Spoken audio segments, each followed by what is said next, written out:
Good morning, Dirk. Welcome to FIBE 25. You are a very, very seasoned investor. You live in Singapore for many years, and we were choosing this here. Is there a crypto truth, catalyst for freedom versus magnet for crime? You are a big Bitcoin holder.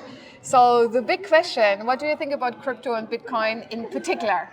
I'm a Bitcoin believer, and I believe in the decentralization of money.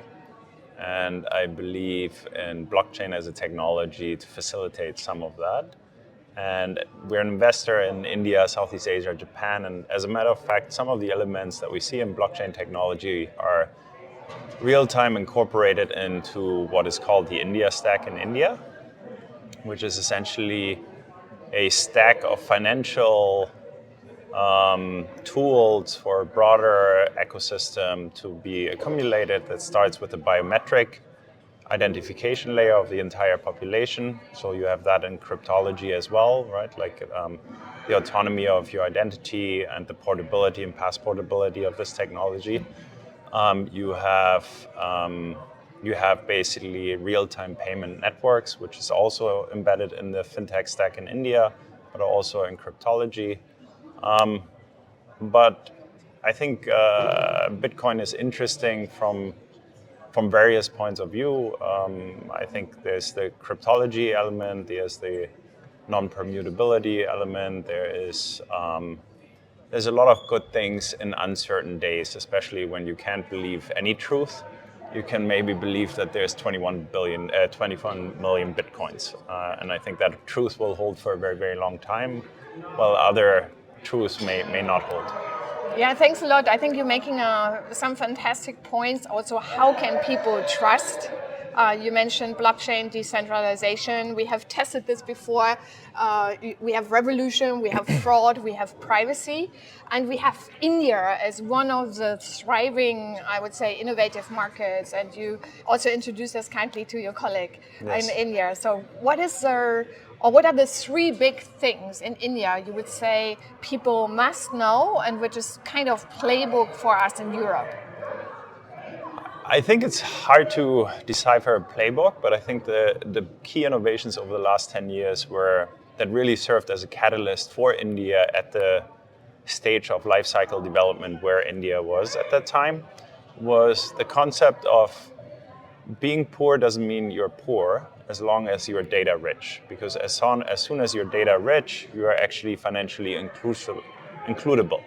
I.e., we can score you, we can identify you, we can enter a digital contract with you, etc. So off the back of that, a system called the India Stack was developed, which started with biometric identification, as I mentioned, continued with e-signatures, and always orienting yourself towards the weakest link in the chain. So not the 100 million people at the top, but really maybe the farmer in Uttar Pradesh who wants to have a bank loan in Delhi, but will not be able to commute to Delhi, meet the banker. Neither does he or she feel comfortable entering the bank, because that's usually for the upper classes, but also would he not have the time nor resources to do so. So with the India Stack, this is a real-time possibility. So the person can identify themselves uniquely, can through the Aadhaar number and through the biometric identification, they can enter a digital contract.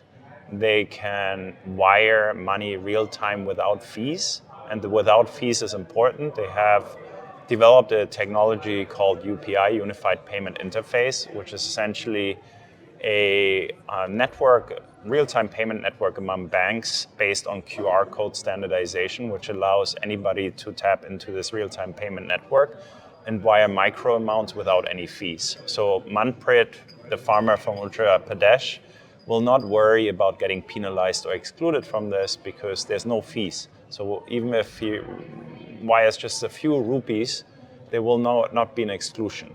That's a very unique concept, and what perhaps we can also learn from what you do in general as an investor. You don't invest as much in Europe, as far as I understand. So what we can learn in Europe from the types of innovation you see, and how can we get this innovative power in Europe? I think there's a law of big numbers here at play, and I think China and India are just so huge that the compounding effect of innovation starts with the people. And if you produce as a country 3, 4, 5 million engineers every year and scientists, that will show up in innovation later on. So it's a very long cycle. And the educational institutions in India are of very high pedigree. That's number one. Number two is the deep connectivity of non-resident Indians to India and outside of India. So folks sitting in India have deep ties with both the US, with the US, yeah. in the UK, in most Anglo-Saxon countries, and are able to tap into research, or able to tap into research facilities, etc. So I think this serves as a superpower for India as well. So let's make Europe a superpower with being more connected with the world, getting all the brilliant minds who left Europe to basically give their input and better education, put more into learning, put more into innovation. I think, yes, that's a good advice. I think also collaboration. So like I think yes. Take a trip to India, visit India, try to understand India. We firmly believe in our firm that it's, from a return perspective and from a sheer outcome perspective, it's the next China. It's where China was 20 years ago. There are lots of different nuances how it's obviously different. I think China thrived on heavy investments into physical goods infrastructure, while India has leapfrogged a lot of that and really thrives on the digital innovation side. Investment in people. So they have really some very, very good universities, very good education, Yes. very close to India. I'm teaching also in India. It's fantastic, the potential and Yes. also the knowledge we see there. Thank you, Dirk. Thank you. Thanks Thank a you. lot. Thanks. Thank you.